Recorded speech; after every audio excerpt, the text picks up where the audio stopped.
Right. Want to thank y'all once again. Uh, Anything interesting happened since the past 2 days I wasn't here? Anything interesting? Yeah, What's that? we brought 2 new clients in Ah, what you last night. Okay, okay. What you noticed anything about him? What you have noticed about him? About them, Yeah. they got a heroin problem. Oh yeah. Mm. How you tell that though? How can you tell? He woke up asking me about his methanol. Okay. Okay. I don't know nothing about his methanol. I don't have none. Oh. So he was looking for the people in charge to let him know. Well, they gone now. Yeah. Too bad. Okay. Take care of that. Okay. And Yeah. probably take care of some other Excuse me, things. Stella. Mhm. Can I ask you for your permission to walk to get these pack of cigarettes from? Not what this session is going on now. Oh, Yes. right, session? Yeah. That's cool. No pressure. We'll be out here. Just relax for a minute. But yeah, man. So how do y'all interact with? I mean, when new client comes in, I mean, are y'all like more standoffish, or do you all like I mean, are you like judgmental of them? I'm just for the sake of conversation. I don't know. I'm just I don't know them people. okay. Yeah. And I don't want no new friends. I got too many friends. Okay. Yeah. So whatever they do, they do. Mhm. Whatever I do, I do. Okay. I know right from wrong. Yeah. And I try to stay on the right track. Okay. Smoke cigarettes is not the right track. Mm-hmm. But there's nothing I ain't do during the day but meeting or something like that. Right. So I smoke cigarettes. Right. I wonder if somebody give y'all an exercise class. Would that be good? Hell no. Why not? If you want to exercise, get out there and cut the grass. No. You hear Frank? Shit. Yeah. There's stuff you can do around this place Yeah. to clean up your place. For exercise, Yeah. wash the dishes. Don't put all those dishes in the damn sink Right. and say, guess who's going to do them? Right. Guess who's going to do shit? They might not never get done. Mm. We Yeah. got to do them. Yeah. You make the mess, you got to clean up your mess. Right. Clean up your own mess. Right. It's enough exercise. It's It's enough, huh? enough exercise down here, clean the house and stuff like that. Mm-hmm. So Yeah. use that for exercise. Mm-hmm. Think about this as they say there. Thank you. What is your biggest asset? I mean, what do you value the most? I mean, I just put your emotions, your thoughts, your attitude, or your language that you use. Which one of them you value the most? Your emotions, your thought, your attitude, your feelings, your language that you use. Which one of them you value the most? This could be anything. I just put those four up there.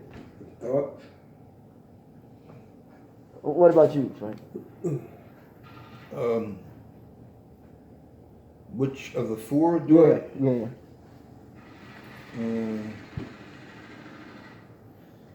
Probably thoughts. What about you, Esquire?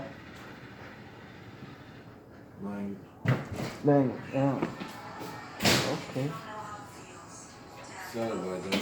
Yeah. So, why you say thoughts? Why I say thoughts? Yeah. So when you wake up in the morning, you gotta have your thoughts together. That's just like brushing your teeth or anything. Mm. Have your thoughts together of what you gonna do this day, and then don't let nothing stand in your way. Do what you're supposed to do. Mm. What about you, Frank? Thank you. But Thoughts. You said why you say thoughts? why thoughts? Mm-hmm. Because I like analyzing things and taking in new information and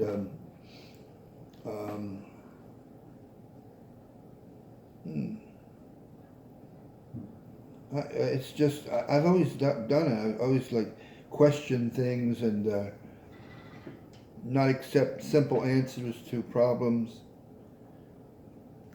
That's it. Yeah. Okay, that's good. What about you, Esquire? You said language. Why language? Why language is important to you? Well, language is important to me. Yeah. Just how you speak. It's like how you, like, I don't know, like it's your daily routine for real. Basically your speech is like everything, like an ordinance. If you have your speech in ordinance, your life be in ordinance. I got you. Now, think about that. Naja, you with me? Yeah. Which one of these important to you? You give greater importance to your emotions, feelings, thoughts, attitude, or language? Then we're gonna talk about. Language. You said language. Yeah. Why language? Because if people can't understand you, how you expect them to feel you? People can't understand you. How do you expect to feel you? Okay. Now, in thoughts, you two use thoughts and you two use language, right? Now, the thing about it, in anything, in all those things, you must come with the right, what you think, the right what? Attitude. The right attitude. That's a mean thing. And all these things that we say up here, these thoughts, the emotions, these feelings, and the language in which we communicate, we got to come with the right what? Attitude, man. You can solve a lot of problems if you have the right attitude. And that's how we can make it in life. We come with the right attitude. Now, you use the term language, right? I realize that language is a form and a manner and a way in which we learn how to communicate one with another, right? Now, if I look at you like this, right? I'm speaking a language, ain't I? And what I'm saying to you, if you can interpret it, I'm like saying, man, I'm staring right at you. Say, man, what you looking at, man? You know how you on the street sometimes and somebody looking at you, and then they walk a certain way, they giving you a language. You know, like saying, oh, man must think you tough or something. Huh? Yep. Yeah, that's the language. Because your body is communicating a language too as well. You know what I'm saying? Like, sometimes, I can see y'all when y'all come downstairs, y'all know I pay attention because your body is speaking to me. You know what I'm saying? You may get up this morning with the wrong what? Attitude. You know what I'm saying? I can knock on the door, and you may look and say, man. And then the way you look, I said, oh yeah, like he said, man, what are you doing knocking on the door? No, the wrong attitude. You know what I'm saying? It's cool. Listen, trust me, I pay attention. So, the attitude is important. They said that your attitude determines your altitude, which means how far you're going to ride or go up in life. I'm just using life as in general. So, we got to have the right attitude. Now, thoughts now. Before I move on with thoughts, we deal with language again. Now, one of the things we deal with language, we want to deal with our vocabulary skills and our diction skills, which means we got to learn to speak, understand more words and use better words, because we can use what is called curse words. Like we say, man, F you. You know what I'm saying? But what does that mean? F you. Man, I kick your ass. You know what I'm saying? We can use those curse words, right? But then again, the manner and way in which you use it, somebody going to respond in a manner and way, the same way that you use it, they're going to respond in the same way. They're going to respond or react to what you're saying. Then it creates what is called a conflict. Now, who wants to get into conflict? I don't. I ain't got time for it, man. Huh? And the reason why I'm saying this thing, because we all want to get to a point now where we want to accomplish our goals. Whatever we're here to do, what we all want to accomplish, we want to get to that point, so we ain't got time for the foolishness. Like, for example, some clients may come in here, and you may see they certain moves and certain gestures, and you all may look at them like saying, all right, now. You know what I'm saying? I'm paying attention to you, because they doing something that is what? Abnormal. And you're just paying attention to them. So we all want to pay attention to body language.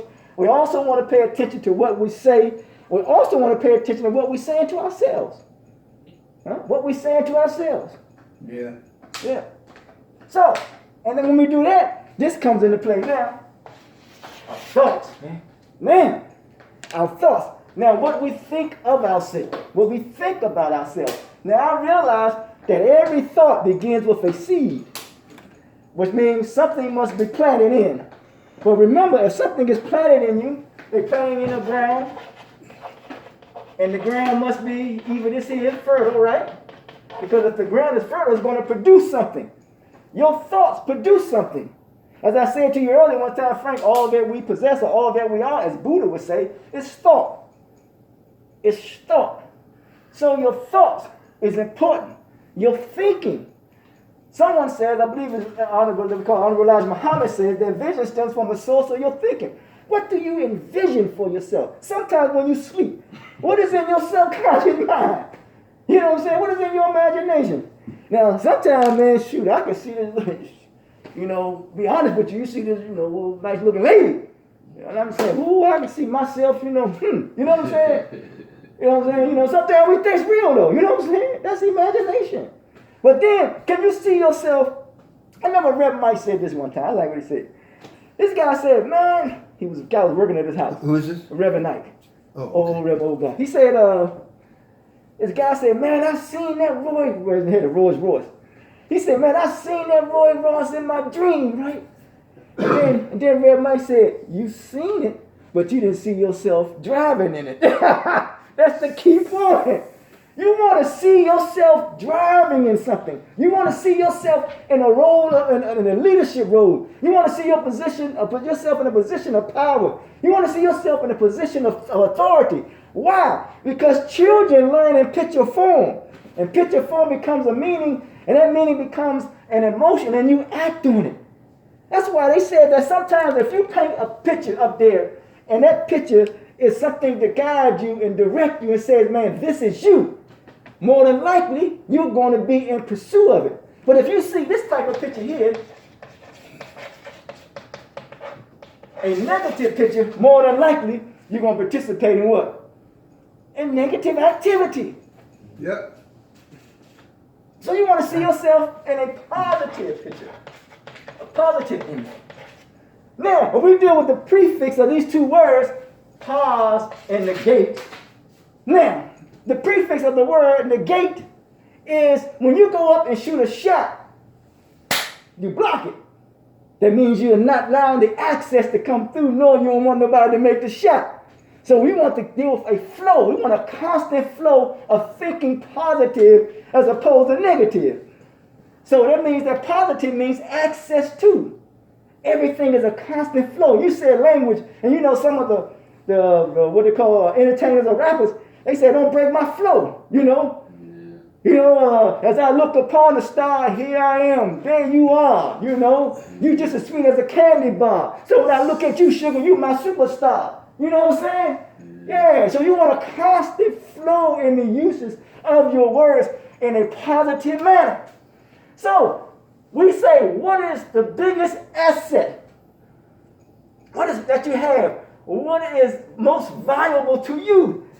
Frank and William said, thought. Thought. So if that is most valuable to you, then that means this here becomes your what? It becomes your strength, your strong point. Huh? And you need to use this, your thoughts and what you're thinking, to your advantage. That's your strong point. And if you don't use it to your advantage, then it gets to here. Huh? Now, we know this here. If anybody has seen the movie Do the Right Thing, so if that's your strong point, you're going to do right. Then you'll be able to do with the do's, and you know not to deal with the don'ts. We got to be able to distinguish, man, what is our strong points and use it to our advantage. As Esquire said this here, he says language is him. How he's able to articulate. Now, he says, if you are able to articulate your dreams, your aspirations, your desires, your ambitions, what you want and how you'll be able to accomplish it, you will use language to your advantage. So this is something that you should be able to work on. But in all actuality, we all must have the right Attitude. the right attitude. And when we have the right attitude, we be able and more better to control our what? Our emotions. Oh man, that's a serious bill there. That's a serious bill. Let's say, for example, I don't get bent out of shape. Okay, you may do something, you may do something. I say, okay. That's on you. Don't think that I don't take mental notes down or may take mental notes or write things down, but that's on you. Because we want to get to a point where we know the importance is here. We want to know the importance. Once you all know the strength and what you use is your language and your thoughts, and we have the right attitude, and we keep our emotions in check, then we know how to follow orders. Order. Before anything manifests itself, it must first have order. How can I prove that? Everything evolves, the planet evolves around the sun. That's order. When my mother and my father always say that before we came into existence, there was order. There was an evolving process. When that sperm mixed with ovum, then it came shaping into human form. Then it positioned itself to turn back and be able to, turn around to be able to pull out. That's order. It is a process. So the challenge is we must be willing to go through the process when it comes to change. When we utilize our strengths, whether it's language, whether it's thought, and having the right attitude, and be able to control our emotions. Now, whose duty is it to do that? It is our duty. It is your duty. It is my duty to do that. Ain't nobody else's duty. Ain't nobody else's job but yours or mine. If we use this as a strength, what we bring, what is our biggest asset, what we value the most, it is our duty to strengthen it, to sharpen up that craft to the best of our ability. And that's how those people become so-called successful. They sharpen up their crafts. They said this about a guy. You all may not know this guy, but William and Mr. Fred, y'all may know him. Mr. William, y'all may know him. What's the guy's name? Henry Ford. Henry Ford knew that he didn't have the personality really to interact with people. So he hired people to what? To interact with people. It's public relations. And he also knew this. This is how sharp he was. He also knew this here. Is that the people who he hired in the morning time, he hired a lot of Muslims. You know why? Because he knew they get up early in the morning. He knew they get up early in the morning. He was thinking. He used whatever it is that he had his strength to his advantage, because he also realized what his weakness was. We all have weakness. Huh? Come on, let's be real, man. I like women, man. Yeah? Let's be real with that. Sometimes, man, that could be a weakness of mine. I struggle with it, bro. Huh? Because we all have our what? Our struggles. Don't think ain't nobody struggling. People may give off the air they ain't struggling. Everybody's struggling with something, man. So, yeah. So, yes. And then we say this our duty. We follow order. We understand the duty. And then, whatever it is, we take responsibility for our action. Yeah. Huh? I remember one time this here. I don't have no mind to get personal with it. I use so many different names. Alias, you know. I don't have to tell you. I don't have to share my history. I'm early 80s, you know. So family caught me, you know. And I did, a little time. But you know, what I did was, I took responsibility. I ain't bothered nobody. Whatever I did it. I took the responsibility. I did that. I said, okay, cool. I deal with it. So we got to take responsibility for our actions. And we take responsibility of our actions. We realize this here is that we have to not allow the situation to overwhelm us or to control us. But we must take control of the situation, man. And how do we do it? We use our strengths that we said that is most important to us, the language. Say, for example, Naja, you may not be able to get what you may want something, but then somebody may turn you down. But then all of a sudden, you can say, well, man, I was wrong to the person who turned you down. I was wrong. And there's a trick to that. You know why?